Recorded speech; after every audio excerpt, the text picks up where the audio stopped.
Kami mengucap syukur sekali lagi ya Tuhan, tiap kebenaran firman Tuhan yang sudah ditanam di dalam silbe itu menjadi petunjuk yang jelas bagi anak-anak kami itu. Supaya sungguh ya Tuhan, apa yang telah ditanam itu akan berbuah pada waktunya.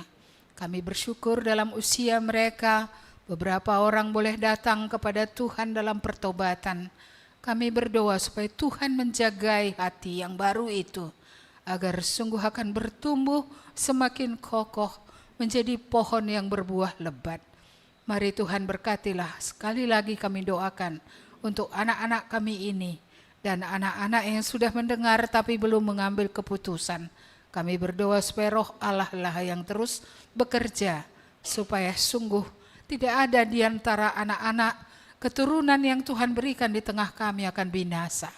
Kami berdoa untuk rahmat Tuhan, belas kasihan Tuhan.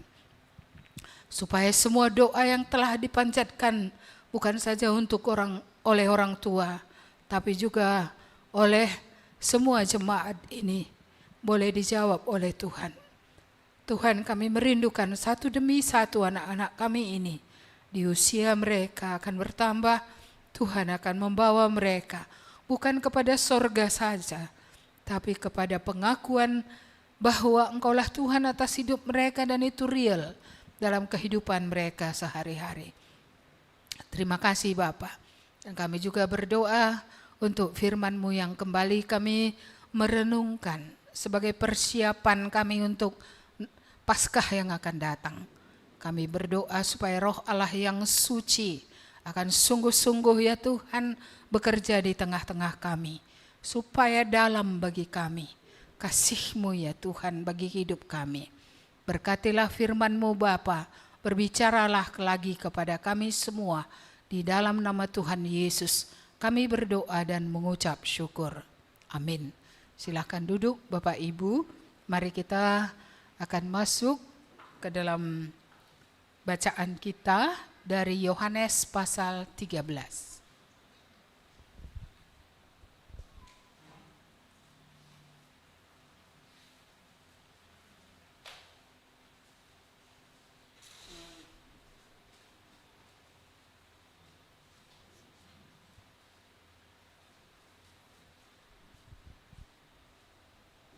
Yohanes pasal yang ke-13 ayat 1 sampai 16. Walaupun ini sudah tahu kita kisahnya, kita akan membacanya kembali untuk Tuhan berbicara lagi secara baru kepada kita. Yohanes 13 ayat 1 sampai 16, demikian firman Tuhan. Sementara itu sebelum hari raya Paskah mulai, Yesus telah tahu bahwa saatnya sudah tiba untuk beralih dari dunia ini kepada Bapa. Sama seperti Ia senantiasa mengasihi murid-muridnya, demikianlah sekarang Ia mengasihi mereka sampai kepada kesudahannya. Mereka sedang makan bersama dan iblis telah membisikkan rencana dalam hati Yudas Iskariot, anak Simon, untuk mengkhianati Dia.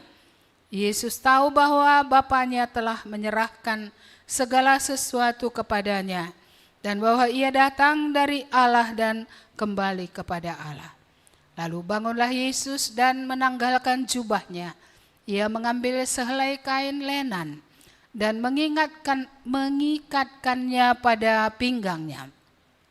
Kemudian Ia menuangkan air ke dalam sebuah basi dan mulai membasuh kaki murid-muridnya, lalu menyekanya dengan kain yang terikat pada pinggangnya itu. Maka sampailah Ia kepada Simon Petrus. Kata Petrus kepadanya, "Tuhan, Engkau hendak membasuh kakiku?" Jawab Yesus kepadanya, "Apa yang kuperbuat engkau tidak tahu sekarang, tapi engkau akan mengertinya kelak." Kata Petrus kepadanya, "Engkau tidak akan membasuh kakiku sampai selama-lamanya." Jawab Yesus, "Jikalau aku tidak membasuh engkau, engkau tidak mendapat bagian dalam aku." Kata Simon Petrus kepadanya, "Tuhan, jangan hanya kakiku saja, tetapi juga tangan dan kepalaku." Kata Yesus kepadanya, barang siapa telah mandi, ia tidak usah membasuh diri lagi selain membasuh kakinya, karena ia sudah bersih seluruhnya. Juga kamu sudah bersih, hanya tidak semua. Sebab ia tahu siapa yang akan menyerahkannya. Karena itu ia berkata, tidak semua kamu bersih. Sesudah ia membasuh kaki mereka, ia mengenakan pakaiannya dan kembali ke tempatnya. Lalu ia berkata kepada mereka, mengertikah kamu apa yang telah kuperbuat kepadamu? Kamu menyebut aku guru dan Tuhan, dan katamu itu tepat, sebab memang akulah guru dan Tuhan. Jadi jikalau aku membasuh kakimu, aku yang adalah Tuhan dan gurumu, maka kamu pun wajib saling membasuh kakimu. Sebab aku telah memberi suatu teladan kepada kamu, supaya kamu juga berbuat sama seperti yang telah kuperbuat kepadamu. Aku berkata kepadamu, sesungguhnya seorang hamba tidaklah lebih tinggi daripada tuannya, ataupun seorang utusan daripada dia yang mengutusnya. Sedemikian jauh pembacaan firman Tuhan. Berbahagialah orang yang merenungkannya dan melakukannya dalam hidupnya.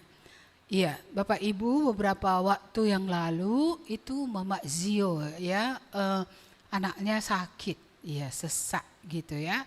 Lalu kemudian dia tanya sama saya, Bu, di mana dokter anak? Ya, supaya anakku bisa aku bawa ke sana. Apa yang terjadi pada anakmu? Anakku sesak. Ya, saya bilang sama dia, periksa hidungnya. Siapa tahu hidungnya itu ada cairan di dalamnya yang menyumbat. Lalu saya bilang sama dia, hisap hidungnya itu, supaya ingusnya itu atau cairan yang ada itu kamu hisap dengan mulutmu. Kamu tidak bisa merasa jijik karena dia anakmu. Iya, jadi hisaplah itu. Supaya apa? Supaya cairan itu akan dihisap keluar. Iya, dan kalau keluar biasanya pernapasannya akan menjadi lebih lega. Iya, selain berdoa, inilah hal yang bisa dilakukan. Kecuali itu pun sudah dilakukan enggak bisa, ya boleh ya dicari dokter yang bisa menangani. Ya, dan itulah yang dilakukannya sebagai ibu. Bayangkan dia menghisap, ya menceritakannya pun kayak jijik ya. Ingus anaknya itu harus dia sedot. Saya rasa banyak ibu di sini yang melakukan itu ketika anaknya kecil, betul ya? Siapa ibu-ibu melakukan itu? Angkat tangan dulu. Oh, cukup banyak ya. Iya. Jijik? Mengapa tak jijik? Kasih mengalahkannya. Kalau nggak ada kasih sama anak ini, anak yang di-hate ya, yang tak diinginkan, kurasa sudahlah mati ya udah nanti dikuburkan gitu ya. Itu ibu yang tidak memiliki kasih. Tapi kalau dia punya kasih, dia akan berjuang sedemikian. Bagaimana supaya anak ini bisa sehat? Iya, banyak ibu-ibu langsung gelisah itu kalau anaknya sakit. Iya. Kalau suaminya sakit dia nggak terlalu gelisah. Sorry ya, walaupun dia juga mengasihi suaminya. Tapi karena suaminya kan dewasa gitu kan, bisa mengurus diri. Tapi anak-anak, ya terutama anak kecil tidak bisa mengurus diri. Jadi nggak bisa, keluarkan ingusmu gitu ya kan. Suruh keluarkan, bersinkan gitu ya, keluarkan. Nggak bisa, kok bapak-bapak ya bisa ya kan. Para husband, ayo buang ingusnya ya bisa lah. Masa ada yang nggak bisa, iya kan. Jadi ini ya betul-betul seperti itu. Ada seorang ibu juga bercerita kepada saya ketika suaminya sakit ya. Suaminya nggak bisa lagi duduk gitu ya. Bagaimana dia, laki-laki kan lebih kokoh ya. Iya, tapi istrinya yang harus mendudukkan dia gitu. Kadang-kadang ngos-ngosan, lalu cerita sama saya bagaimana suaminya itu di tempat tidur, beol gitu ya. Ya oke, ada pampers, tapi kan harus dilap juga. Lalu yang ngelap siapa?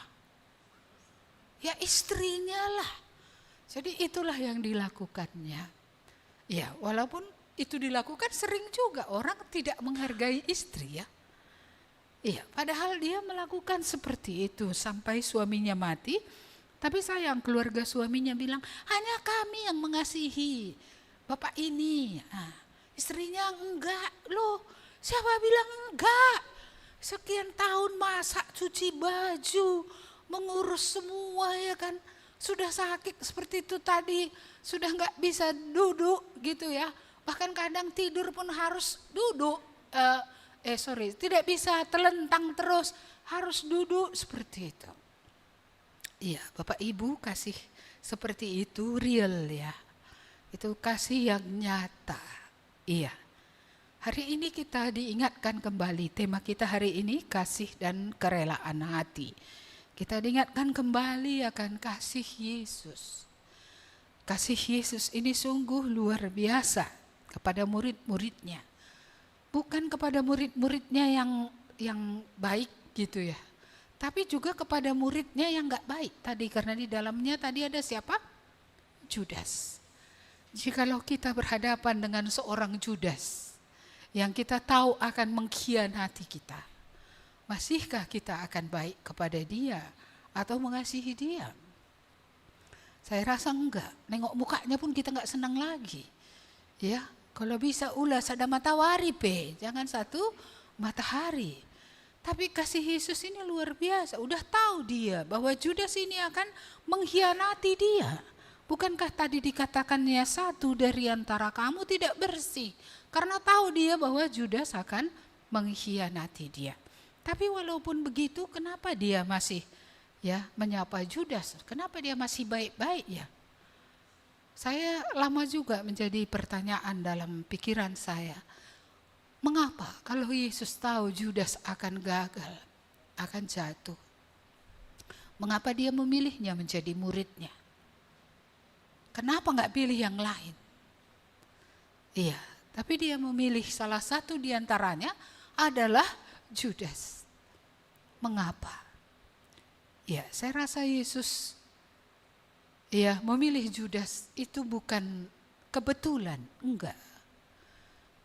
Apa yang dinubuatkan itu harus digenapkan. Dikatakan dalam firman Tuhan, sahabatku akan mematuk tumitku. Jadi orang yang makan roti dari mejanya justru itulah yang akan mau mengkhianati dia. Judas dipilih untuk menggenapkan ayat itu.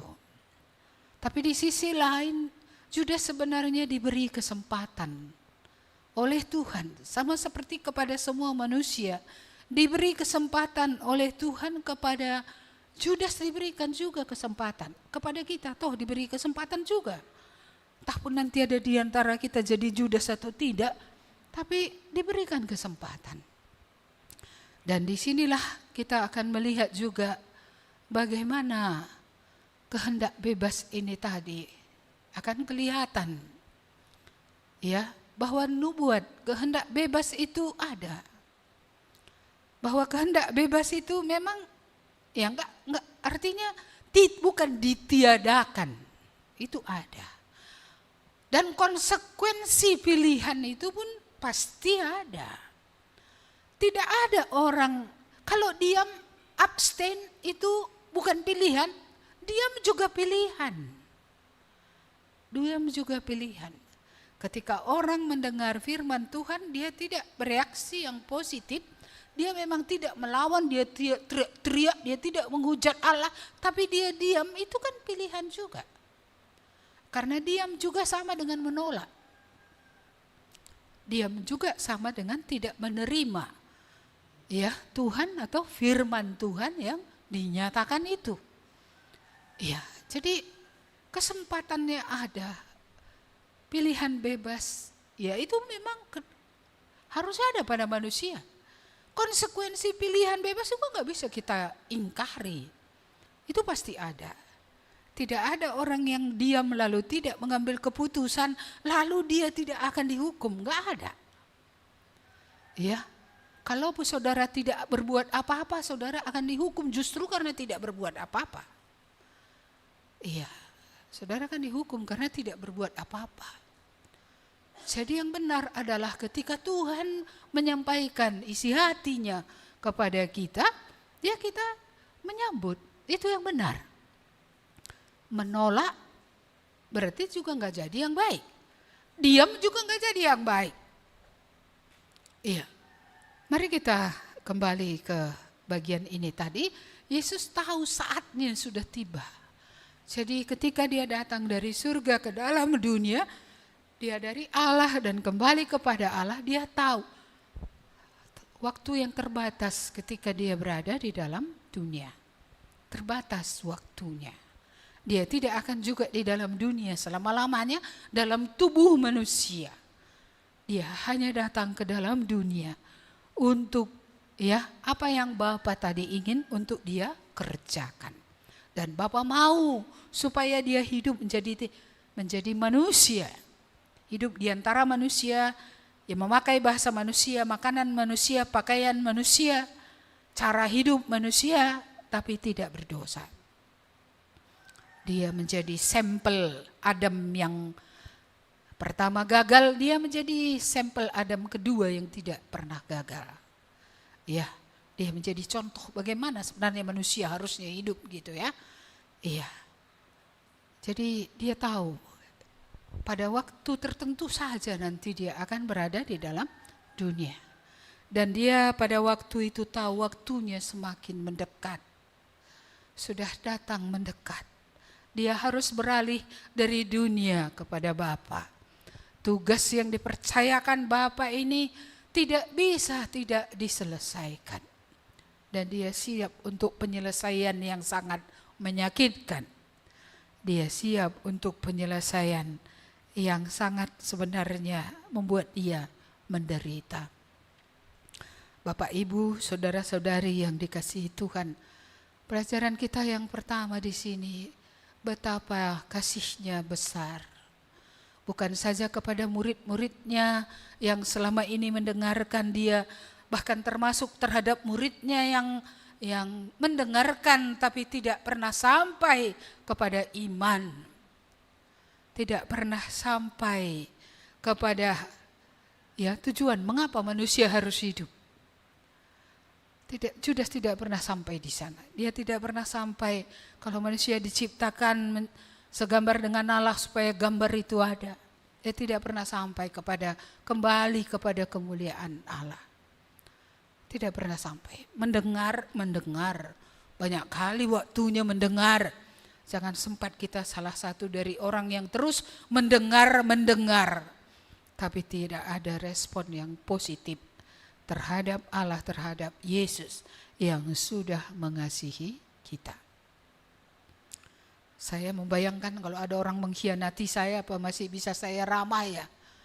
Ya, apa bisa saya masih baik ya? Tapi Yesus tetap berbicara baik-baik, dia tidak berbicara kasar. Dia tidak berbicara ketus, dia tidak tidak marah-marah. Ngapain kamu hadir? Kamu itu loh akan mengkhianati aku gitu ya. Enggak ada.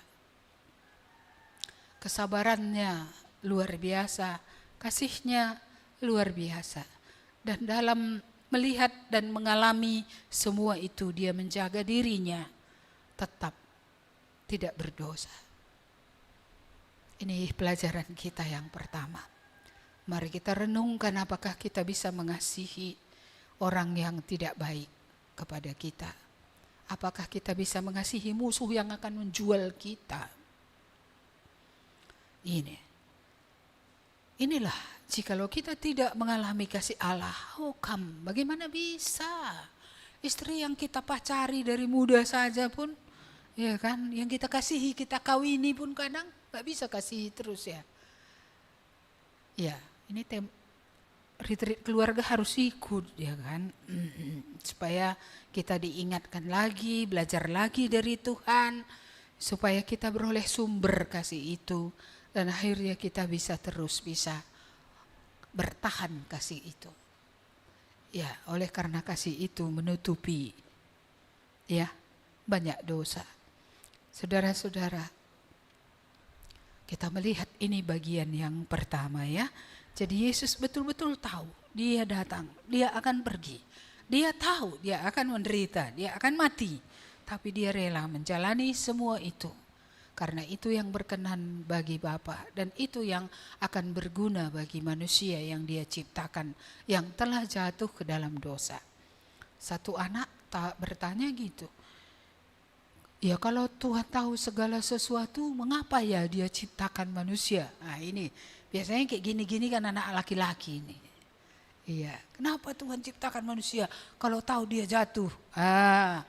Terus gini lagi katanya, kalau tahunya dia kita nanti nggak bertobat, ngapa kita diciptakannya katanya? Ya aku bilang, dari mana kau tahu kau tidak akan bertobat? Aku bilang, berarti udah ada dalam pikirannya, aku nggak akan bertobat. Loh, kenapa harus tidak bertobat? Bukankah bertobat itu mendatangkan keuntungan? Justru tidak bertobat mendatangkan kerugian, kan gitu ya? Jadi bodoh kalilah orang kalau ada penangkal racun, ya bisa dimakannya dan dia hidup, dia tidak mau makan penangkal racun itu, walaupun dia sudah makan racun. Bodoh atau enggak ya menurut kalian? Sudah makan racun. Ini penangkal racun. Lalu dia bilang apa? Tunggu dulu. Apalagi dia bilang, dengan caraku ajalah nanti racun ini keluar. Sudah tahu enggak ada obatnya. Apa yang akan terjadi? Mati. Mana mungkin enggak mati? Disediakan penangkal racun. Silahkan makan, supaya kamu tidak mati. Lalu dia gak mau makan. Pintar atau bodoh? Bodohnya orang yang gak bertobat itu. Jangan merasa diri hebat dan pintar. Ya, bodoh kali pun. Karena ada penangkal racun, ada obat kematian yang bisa Tuhan kasih, tapi dia gak mau terima. Gak mau makan. Ya, dia hanya udah tahu ada penangkal racun, tapi tidak mau makan. Iya, betapa dalamnya kasih Allah menyediakan penangkal racun. Racun dosa ya, racun yang berakibat kepada maut ini. Sudah disediakan, tinggal makan, tinggal terima. Ya, tinggal telan. Itu saja pun gak mau. Betapa hebatnya harus hukuman bagi manusia yang menolak anugerah sebesar itu. Yang sesungguhnya tidak layak untuk kita terima. Tapi diberikan dengan pengorbanan. Ya, supaya kita bisa diselamatkan. Mari kita lihat bagian yang kedua. Ya, bagian yang kedua itu berbicara tentang kerendahan hati. Kita tahu semua kisah ini bahwa mereka pergi di Yerusalem, ada rumah, tak ada tuan rumahnya. Mereka memakai rumah itu. Biasanya kalau ada tuan rumahnya, ada pelayannya. Pelayannya itu yang akan membersihkan kaki tamu-tamu yang datang, yang sudah berjalan di sepanjang jalan. Karena gak ada mobil pada zaman itu, kereta kuda pun gak ada. Yang ada semua naik motor Sibayak Kuala. Ya, apa itu? Jalan kaki itu. Ini motor Sibayak Kuala ini, jalan kaki. Iya, jadi sepanjang jalan itu tentu ada debu, ada kotoran. Wajar kan kalau kakinya harus dicuci. Semua murid-murid kayak tuan-tuan semua ya. Kayak tuan semua. Duduk mereka semua. Coba. Iya, di sini nggak ada orang tuan-tuan ya, harus layani terus gitu ya. Ini murid-murid ini kayak tuan-tuan loh. Iya, dia mau dilayani. Iya, padahal udah tahu rumah itu kosong, tuan rumah nggak ada, pelayan nggak ada. Jadi lalu apa yang terjadi? Yesus yang ambil baskom, lalu isi dengan air. Lalu kemudian dia ikatkan kain lap di pinggangnya. Supaya nanti setelah kaki mereka dimasukkan ke dalam baskom itu, dikeluarkan, ya dicuci, dikeluarkan, akan dilap. Iya, seberapa rendah hatikah Yesus? Ya, dia yang adalah Tuhan yang menjadi manusia dan dia mengambil kain lap, mengambil baskom, mengisinya dengan air, menjadikan dirinya pelayan bagi murid-murid yang bersikap seperti tuan-tuan semua mau dilayani. Tidak ada di antara mereka, guru biar saja saya, guru aku aja ngerjakannya. Nggak ada. Semua duduk dengan tenang menunggu pula itu dah. Menunggu pula untuk apa? Untuk dilayani. Nah, cobalah untuk dilayani. Kayak mana menurut kalian murid-murid ini? Bagus ya? Hah? Saya bilang bagus, thumbs up. Ini ya. Iya, kita melihat inilah yang terjadi. Ya kalau bos saja di perusahaan datang ke kantin gitu, makan bersama karyawan itu udah gimana itu ya? Waduh, bos katanya. Bos. Ya, apalagi kalau udah siap makan angkatnya pula piringnya kan. Waduh, ini rendah hati kali lah si bos ini kan gitu ya. Nah, gitu. Ini Yesus loh, bukan bos saja, bos di atas segala bos. Dia adalah Tuhan. Kalaupun dia hanya guru saja, kenapa murid-murid enggak bilang, guru, aku saja. Iya kan gitu ya. Kita lihat, cocok kange guru endah sekali napunah aku gitu ya. Cocok guru ini melayani aku gitu ya. Oh, ini sebenarnya kalau saya pikir-pikir lucu. Sekaligus sedih. Iya kan? Karena ini kan lucu ini. Ada guru. Di mana-mana orang biasanya menghormati guru loh. Kecuali zaman kita ini guru pun nggak ada lagi dihormati ya kan? Iya. Iya, bahkan guru bisa dilaporkan kalau nggak sesuai dengan pikiran. Ya kan? Supaya apa? Kalau swasta dipecat, negeri nggak bisa dipecat. Ya kan? Seperti itu. Ini zaman paling edan memang. Ya. Guru yang dulu dihargai, dokter yang dulu bersih dan jujur, memikirkan keselamatan ya pasiennya, hari ini sudah semua money oriented. Ya, guru yang dulu dihargai, dulu polisi pun kita hargainya. Sekarang kalau nengok polisi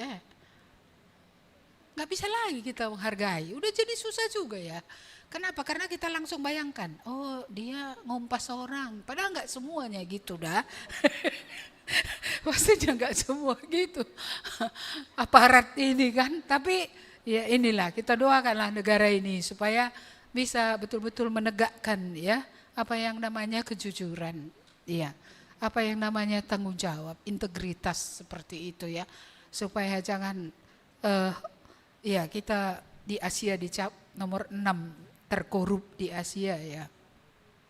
Iya, di Asia kalau di dunia nomor 60-an kali ya. Ya seperti itu. Tapi kita tetap masuk daftar. Iya. Dan kalau provinsi pun saya enggak tahu.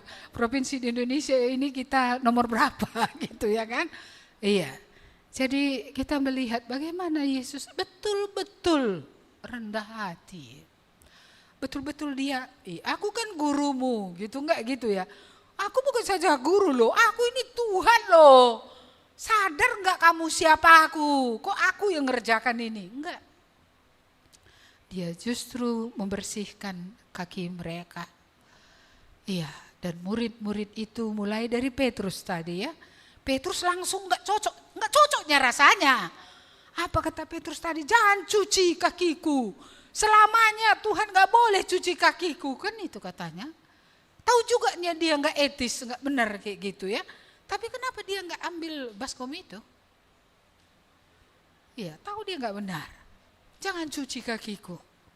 Tapi kita melihat Yesus berkata, kalau aku tidak mencuci kakimu, kamu tidak akan mendapat bagian dalam aku. Dari hal biasa Tuhan memasukkan hal rohani. Ya, kalau kamu tidak mengambil bagian dalam aku, kamu tidak menjadi bagian. Kalau kakimu tidak dibersihkan, kamu tidak akan mengambil bagian dalam aku. Lalu apa kata Petrus? Pengen kali kan dia mengambil bagian dalam Tuhan. Kalau gitu sama kepalaku pun semua. Ya, cucilah semua Tuhan, katanya. Iya, Tuhan Yesus bilang, kalau orang sudah mandi, gak perlu lagi cuci semuanya. Lalu Tuhan mengatakan, kamu semua bersih kecuali satu. Berarti tahu dia, dari antara 12 murid itu 11 telah menjadi percaya, 11 telah bersih, tapi satu tidak bersih.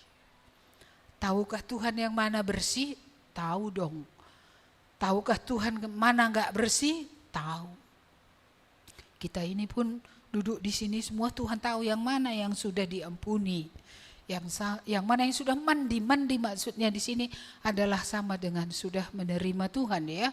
Sudah benar-benar dibersihkan oleh Tuhan. Jadi kalau orang sudah percaya, sudah dibersihkan, enggak lagi diulangi dosa yang sudah pernah dilakukan itu semua lakukan lagi, enggak perlu. Tapi di mana kotor di situ saja dibersihkan. Jadi kalau kakinya yang kotor itu ajalah tinggal dicuci. Ini sekaligus Yesus mengajarkan kebenaran. Ya, Yesus sungguh-sungguh mengajarkan kebenaran. Tidak cukup ketika kita pertama kali menerima Tuhan Yesus, mengaku dosa ya. Semua dosa kita akui, kita tinggalkan. Lalu kemudian setelah itu tidak ada lagi penyucian yang selanjutnya. Menerima Tuhan Yesus memang hanya sekali. Ya, mengaku dosa yang paling besar-besarnya itu ya. Mungkin satu kali itu selesai semua. Tapi jika kaki kita masih kotor, itu berarti kemungkinan untuk berdosa kalau kita tidak berjaga-jaga. Kalau kita tidak terus memiliki persekutuan dengan Tuhan, ya maka kemungkinan itu ada. Tapi apa yang dikatakan Yesus, kalau kotor kakimu cuci lagi. Ada orang yang mengatakan, lalap cuci katanya. Lalap bersihkan. Iyalah asal kotor bersihkanlah. Kalau enggak dibersihkan itu akan membuat kita tidak berguna. Itu akan membuat pertumbuhan rohani kita terhambat. Dan kita tidak akan bisa dipakai oleh Tuhan. Bahkan kalau lama-lama dibersihkan, nanti iblis mengambil kesempatan itu. Akan mempengaruhi lebih banyak. Dan akhirnya menjadi semakin keras. Semakin keras. Dan kalau sudah keras, susah sekali kembali. Bukan tidak bisa kembali, tapi susah untuk membersihkannya. Ya, susah. Karena membersihkan apa yang masuk itu lagi kan butuh proses lagi. Supaya bisa dibersihkan. Jadi kita diajari dari kebenaran mencuci kaki tadi, memang harus dicuci supaya debu-debu jalanan itu tadi bersih. Tuhan mau mengajarkan kebenaran juga. Bahwa semua yang mengotori itu harus memang dibersihkan. Dan kalau sudah pernah kita mandi, sudah pernah kita menerima Tuhan Yesus, sudah pernah kita dibaharui oleh Tuhan, kita tidak perlu artinya terima Tuhan Yesus sekali lagi, lahir baru sekali lagi. Tapi kita perlu disucikan hari lepas hari. Supaya dengan kita terus disucikan, kita akan menjadi bertumbuh, kita bisa bertumbuh secara rohani. Ya, dan akhirnya kita bisa menjadi orang yang berguna, orang yang bisa dipakai oleh Tuhan. Gereja Mennonite di luar negeri mempraktekkan pembasuhan kaki ini secara nyata. Jadi pada hari tertentu di gereja mereka sediakan baskop, lalu mereka saling membasuh kaki. Tapi saya rasa ya Ya, itu kalau diimani untuk dilakukan silakan saja. Tapi itu hanya menunjukkan suatu kerendahan hati. Tapi kerendahan hati kan bukan ketika cuci kaki orang saja kerendahan hati. Kerendahan hati itu adalah kalau kita saling bisa menyapu kaki, saling membersihkan. Ya, jadi ini yang diharapkan Tuhan yang ketiga, yang menjadi teladan. Kedua tadi kerendahan hatinya itu, ketiga adalah bagaimana dia menjadi teladan. Bahwa dia mengasihi, membersihkan orang. Ya, dan dia mau supaya kalau kita sudah dibersihkan, kita juga membersihkan yang lain. Kita bisa saling membersihkan. Dan kita juga bisa membersihkan yang lain. Iya. Jadi kalau Mennonite tadi melakukan itu, memang mungkin ada GKMI juga di Jawa yang praktek untuk penyucian kaki. Iya. Tapi saya rasa inti yang terdalam dari apa yang Yesus katakan ini adalah saling mengampuni, saling membersihkan. Iya. Supaya ada kotoran di kaki kawan kita, kita ampuni dia. Kalau ada kotoran pada kita, teman kita akan membersihkan. Kalau suami istri mempraktekkan ini tentu enggak ada yang punggung-punggungan ya. Iya. Kalau suami mengampuni istri, membersihkannya, istri membersihkan suami, bagi yang masih ada ya, jangan cari pula nanti di luar sana, ya kan? Ya, maka itu yang benar ya. Jadi Tuhan Yesus meninggalkan teladan. Teladan dalam hal kasih tadi, teladan dalam kerendahan hati, teladan dalam hal mengampuni, dalam membersihkan yang lain. Tanpa memikirkan harga dirinya, tanpa memikirkan statusnya yang tinggi. Karena statusnya tinggi, dia anak Allah, dia Tuhan, ya, guru, ya. Ini tinggi, tapi dia tidak pikirkan status tinggi itu. Maka saya rasa bentuk praktis daripada membasuh kaki ini, kalau orang bisa memberi maaf dan meminta maaf. Karena ini pun susah sekali. Maafkan aku ya, susah sekali. Anakku, ampunilah ibu, ya, ampunilah mama dan papa, karena waktu kecil kami mau, ketika kau dalam kandungan, kami berusaha menggugurkanmu. Mudah enggak mengucapkan itu ya? Iya. Iya. Istriku, aku minta maaf. Dalam hal ini tadi aku telah berkata kasar. Suamiku, dalam hal ini aku minta maaf. Karena aku tidak menghormatimu. Karena enggak bawa uang kau pulang, kurang kuhargai kau. Ampuni aku gitu ya kan. Iya. Inilah saling menyapu kaki. Saling membersihkan satu dengan lainnya. Prakteknya gimana ini? Susah atau enggak ya? Iya, udah mulai senyum-senyum orang ini. Karena ini bagian yang sukar ini. Iya. Tapi kuharap nanti bisa dipraktekkan ya. Tapi kan itu bukan saja antara suami istri, kakak dan adik. Adikku, ampuni aku. Aku selalu iri samamu. Kalau kau minta langsung dikasih bapak. Kalau aku kerja keras dulu baru dikasih. Pala aku nengok kau gara-gara itu. Ampunilah aku. Taunya aku gak bener hatiku ini gitu ya. Bisa ya? Bisa ya. Bapak-bapak yang bersalah kepada anak juga bisa minta ampun ya. Anakku, aku selalu gak menepati janji. Apa bapak-bapak menepati janji selalu ya? Seandainya ada yang seperti itu, ampuni aku. Karena kita gagal menepati janji, mereka gagal melihat Allah selalu menepati janji. Karena bapakku pun gak tepat janjinya pikirnya. Allah gak kelihatan kan? Macam mana Allah itu bisa dilihat oleh mereka kalau kita tidak menggambarkan Allah dalam hidup kita. Gambaran Allah yang ada itu hilang. Iya, jadi salahkah?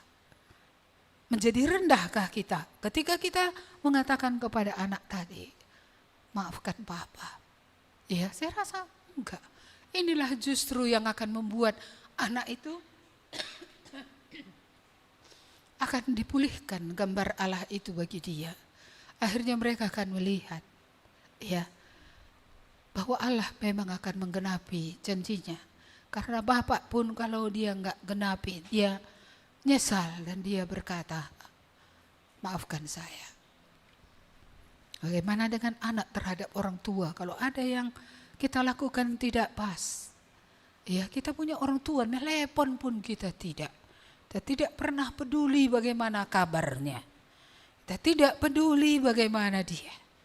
Tidakkah sudah waktunya kalau Tuhan sudah menerangi hidup kita, kita berkata, Ayah, ya ampuni aku. Ya, Engkau sudah membesarkan aku. Ibu, Engkau sudah membesarkan aku, tapi aku tidak pernah atau tidak mengingat segala kebaikan. Tiap hari kita harus saling membasuh kaki. Tidak cukup pada hari bertobat menerima Tuhan Yesus. Kita harus terus-menerus disucikan. Karena karakter yang sudah terbentuk dari kita kecil sampai kita menjadi dewasa, ketika kita menerima Tuhan Yesus, tidak otomatis karakter itu semua langsung menjadi baru. Setan bisa diusir dalam sekejap. Karakter itu harus dibina, dibentuk supaya ya suatu karakter baru akan terbentuk setelah kita menerima Tuhan Yesus. Saling membasuh kaki. Saling, itulah yang diharapkan oleh Tuhan. Maka Tuhan tadi berkata, aku Tuhan dan gurumu. Engkau sudah lihat kan, aku melakukan ini terhadapmu. Aku sendiri membersihkan kakimu. Aku sendiri merendahkan diriku. Aku tidak mempertahankan harga diriku, statusku untuk kakimu bisa bersih. Jadi apa kata Tuhan? Kalau aku telah melakukan itu, lakukanlah itu. Ya, hendaklah engkau saling mengasihi, hendaklah engkau saling mengampuni. Iya. Bagaimana ya dalam kenyataannya? Bisakah kita melakukan akan hal ini? Iya, itu akan membuat ya hubungan akan jauh lebih sehat dan nampak Allah itu bagi semua menjadi lebih nyata. Karena kejujuran, karena kebenaran, ya, karena kerinduan untuk menjadi benar. Ya, karena kerinduan supaya sungguh hidup kita pun berpadanan dengan apa yang Tuhan inginkan. Jadi mari ya kita praktekkan ini. Kasih yang dalam. Ya, bukan tadi kepada anak saja. Mari kita belajar dari kasih Tuhan yang tanpa syarat. Tuhan yang bisa mengasihi siapapun. Sekalipun tidak ada penghargaan, sekalipun tidak ada ucapan terima kasih. Tapi kasih Tuhan tidak pernah berubah. Kasihlah yang akan membawa orang untuk melihat Tuhan. Kebenaranlah yang akan membuat orang melihat Tuhan. Tidak ada harga diri yang perlu dipertahankan. Karena kalau kita tetap mempertahankan itu, tidak jadi yang baik, tidak jadi yang baru. Yesus tidak mempertahankan statusnya yang tinggi tadi, ketuhanannya. Dalam keadaannya sebagai manusia, dia menjadi bukan saja guru dan Tuhan, dia jadi hamba, dia jadi pelayan, ya, dia jadi pembantu kalau kita pakai istilah hari ini. Iya, dia sungguh sangat merendahkan diri. Tapi tentu dia bukan menjadi pembantu tanpa tujuan. Supaya murid-murid ini bisa ya belajar dari dia. Supaya murid-murid ini bisa melakukan apa yang telah dia lakukan. Ya, supaya dunia yang hilang ini akan melihat Tuhan. Mari ya kita praktekkan mencuci kaki tadi, bukan ambil baskom. Ya siapa tahu sampai di rumah kamu ambil pula baskom kan, biar kucucilah kaki mamaku atau bapakku. Kurasa bukan itu intinya yang terdalam. Tapi bagaimana kita rela menyapa lebih dulu, mengampuni lebih dulu, minta maaf lebih dulu, memberi pengampunan tadi lebih dahulu. Sebelum orang lain mendahului. Saya rasa orang yang paling rohani yang lebih dulu selalu melakukan segala sesuatu. Dan mungkin orang itu, ya orang lain, apakah orang pandang rendah? Kupikir enggak juga.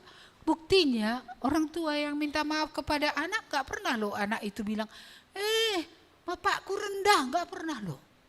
Bahkan mereka bilang bapakku itu pria sejati gitu ya kan. Mengapa? Dia berani mengakui kesalahannya. Saya sering tanya anak-anak gitu ya. Iya. Dia aja munafik katanya. Kan susah. Tapi ketika orang tuanya bilang, ya kan, papa juga salah atau mama juga salah. Oh dia enggak munafik, dia memang salah, jadi dia minta maaf. Itu fair namanya katanya. Salut juga dia dengan orang tua yang demikian. Iya, jadi jangan kita rasa anak ini bisa ditutupi semua matanya dengan apa ya, dengan jaring atau dengan apa. Mereka melihat segala sesuatu. Mereka lihat apakah kita ini benar atau tidak benar. Amin. Mari kita berdoa. Terima kasih Tuhan, minggu-minggu sebelum Paskah ini kami diingatkan kembali apa yang Engkau telah lakukan. Engkau tahu waktumu di bumi terbatas. Engkau harus menyelesaikan semua yang harus Engkau selesaikan. Dan Engkau memang menyelesaikannya ya Tuhan. Hari ini kami belajar tentang kasih. Kasih tanpa batas, kasih tanpa syarat. Termasuk kepada orang yang mengkhianati yaitu Judas. Tuhan tetap tidak berubah. Walaupun akhirnya Judas tidak sampai kepada iman, tidak sampai kepada keselamatan. Tapi tidak ada yang kurang dari kasih Allah kepadanya. Dia memang tidak pernah datang kepada Tuhan dengan sepenuh hatinya. Dan dia menerima dampak dari pilihannya ketika dia membelakangi Tuhan. Tuhan, kami berdoa supaya kesempatan yang Tuhan beri bagi kami semua tidak kami sia-siakan. Pilihan bebas yang Tuhan berikan supaya Roh-Mu yang Kudus menolong kami supaya kami memilih apa yang berkenan kepada Tuhan. Kami memilih pertobatan. Dan juga supaya kami ingat, diam itu bukan berarti kami tidak akan dihukum. Karena ketika kami diam, kami menolak Tuhan, kami menolak firman-Mu. Maka sebagaimana hamba yang tidak berbuat apa-apa itu dicampakkan ke dalam api, seperti itulah orang yang tidak berbuat apa-apa juga akan berada tetap di bawah hukuman. Terima kasih Tuhan untuk teladan kerelaan hati, pengorbanan, merendahkan diri yang ditunjukkan oleh Tuhan Yesus. Biarlah kami juga memiliki ya Tuhan kerendahan hati. Kami boleh memulai dari diri kami untuk merendahkan diri, untuk membuat benar, untuk menyelesaikan apa yang perlu diselesaikan di antara kami. Baik dalam keluarga, baik dalam gereja, baik di tengah persaudaraan ya Tuhan.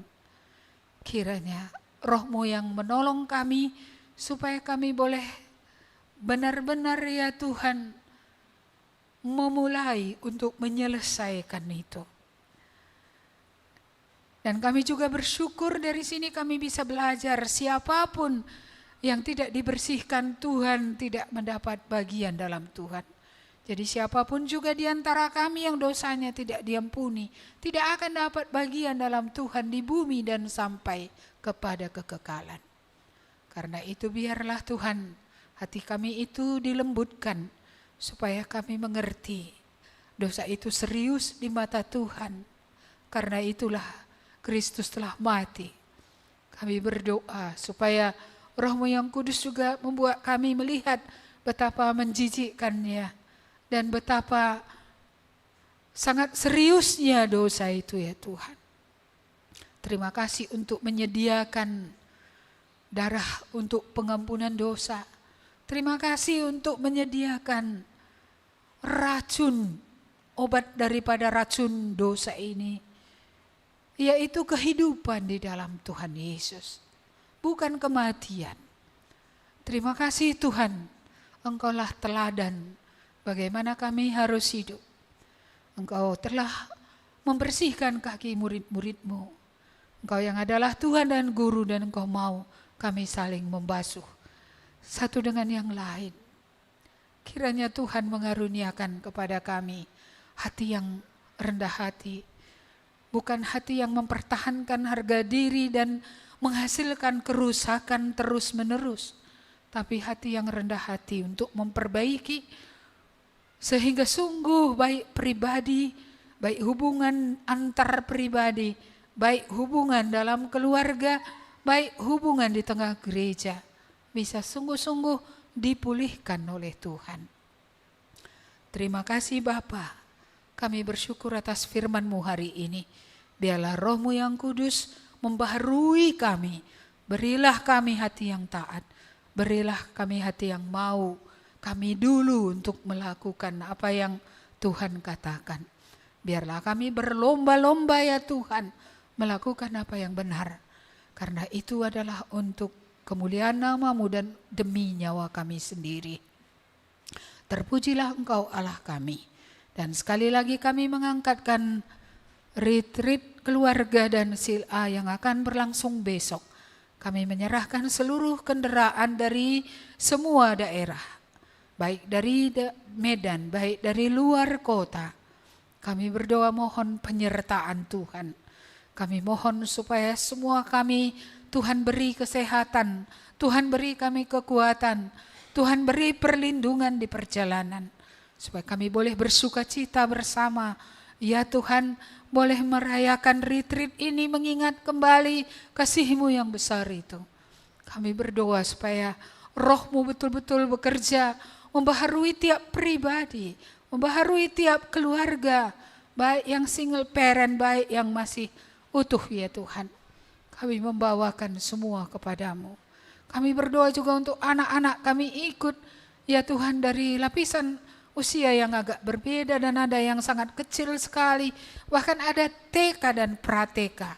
Kami berdoa kiranya Tuhanlah menolong supaya sungguh-sungguh anak-anak kami ini pun ya Tuhan boleh sehat-sehat. Kami berdoa untuk seluruh pembimbing ini sekali lagi. Tangan-Mu mengurapi mereka, memberkati mereka Tuhan. Berikan mereka kasih, kesabaran, berikan mereka bahasa yang sederhana, berikan mereka alat peraga contoh yang bisa membuat anak-anak mengerti. Kami sungguh berdoa supaya kebenaran yang ditanam, baik di tengah-tengah orang-orang dewasa, baik di tengah anak ini tadi, Tuhan, itu betul-betul akan tertanam, akan lengket, supaya itu betul-betul akan jadi dalam hidup kami semuanya. Terima kasih Bapa, kami mengucap syukur. Kami menyerahkan orang dapur ini sekali lagi. Seluruh belanja mungkin tak ada yang belum lengkap. Kami serahkan supaya setelah ibadah ini mereka bisa Tuhan tolong melengkapinya. Sekali lagi kami berdoa untuk tim dapur. Kami berdoa karena ini double ya Tuhan, ada 2 kelompok.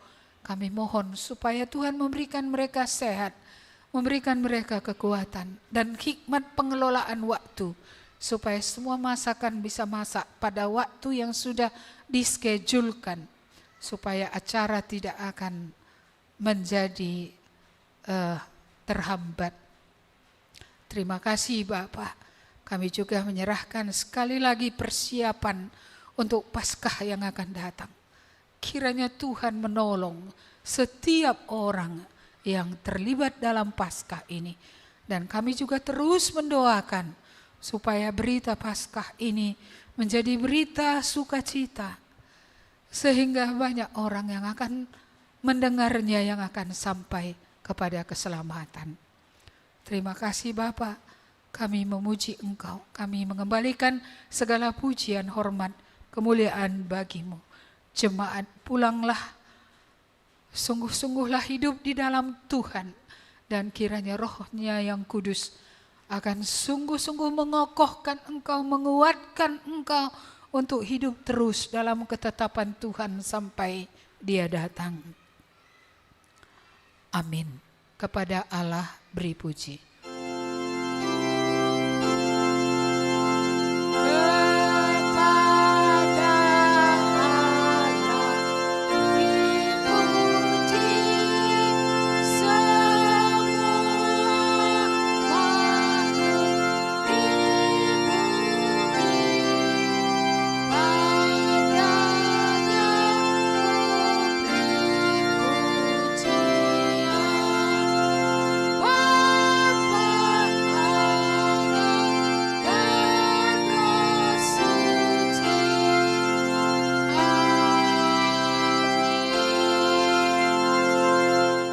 Amin. Selamat hari Minggu, Tuhan memberkati.